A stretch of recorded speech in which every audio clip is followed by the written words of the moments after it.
After 2 months of living under lockdown, the Scottish First Minister announced the end is in sight. I can confirm that the Government intends to move from lockdown to phase 1 and thereby lift some restrictions from the 28th of May. The plan comes more than 2 weeks after the Prime Minister announced a lifting of the lockdown in the UK. But the devolved administrations refused to follow suit. It may seem fragmented or even confused, but this is the reality of devolution in the UK.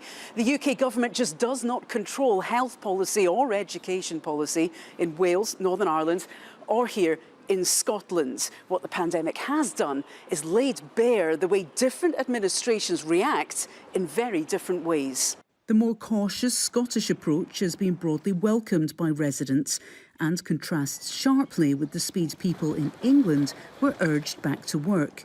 I think she's actually thought about the long-term health statistics much better than Boris has. I think she's doing OK compared to the rest of the UK, the way she comes across. The First Minister's plan for lifting Scotland's lockdown is similar to much of what was announced by Boris Johnson, though all school children will stay off for longer in Scotland.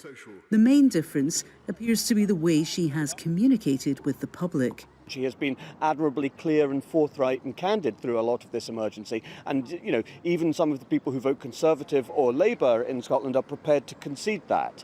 But in terms of actual policy, there's been very little difference between Scotland and England.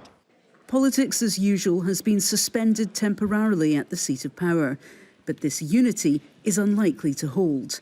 And while the coronavirus has encouraged the 4 nations of the UK to work together, the next phase could hold more friction. I think as we move to the next phase, as we exit the lockdown, as we move to responding to the crisis and rebuilding the economy, I think that's when we will start to see more tensions, more difficulties emerging, and perhaps more ideological distinctions in the approaches that they take.